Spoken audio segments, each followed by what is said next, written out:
Welcome back. You're watching the Great British Breakfast. It's just after 8:30. Now, new Azuma train services launched this morning between Middlesbrough and London. London North Eastern Railway, or LNER, says this is the first wave of new services between Teesside and London. The very first train left shortly after 7 o'clock this morning, and our North East of England reporter Rachel Sweeney was there to see it off live for us at Middlesbrough train station this morning. Rachel, a very good morning to you. It's been a significant development for people in the region. It is a huge development. It is so crucial and so important that we are better connected to the capital. This is the first direct train from Middlesbrough to London in 30 years, 3 decades. So people here are absolutely over the moon. This can only bring more opportunities to us economically. We've seen in this area record business deals from around the world, record investments. So we do want to be better connected. We do want to be even more attractive to people bringing investment to this area, and more connectivity to London can only better our growth.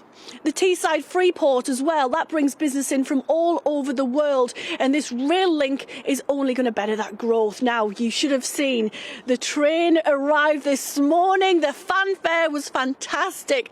We had fireworks, so many cheers. It was really brilliant to see. Now, this train is based on the Japanese bullet train. It's fantastic. It's so fast. It came speeding through. Everybody was very excited. Now, this train is going to run Monday to Friday, straight down to London. It's going to also include Thornaby, and on the way back up northbound, that will bring in York as well.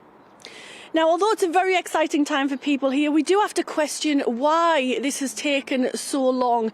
Labour MP Andy MacDonald says he's been asking for this service since 2012. Maybe it's because the government has a treasury hub in the area now in Darlington, so LNER is government owned. Perhaps it's more in their interest now to have better links to London, or is it part of the levelling up agenda? Well, this is something that I put to LNER Managing Director David Horn. Well, the case for the service is improving all the time with the investment and the real shift towards relocation towards the north, of course. Physically, there have been works taking place at the station to accommodate the new service. And of course, it's taken a while for us to get our Azuma trains into full service. The Mayor has made investment of over £22 million into the station to enable this service to start. It's in the government's interest now, isn't it, to really pay attention to this part of the world. It's really up and coming, there's so much investment, and now, of course, the Treasury. Yes, indeed. I mean, there's a lot of focus on the Tees Valley and on the broader northeast, of course.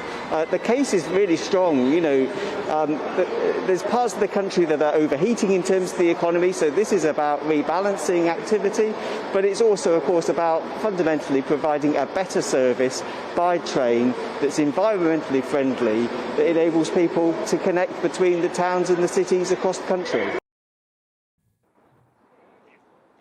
Now, as well as the economic benefits, there are also environmental benefits. The new trains will run using overhead electric wires between London and Northallerton, and then it'll be diesel powered to and from Borough. It's called bio mode, and it will be better for the environment. I want to end on a fun fact for you. Azuma means east in Japanese. All of the trains are modelled on the Japanese bullet train. Now, this area has been firmly on the up for some time. It is growing, it is developing, it is really thriving right now, and this is just further proof. Isn't it just? And fantastic news for the region too. Rachel, thank you very much.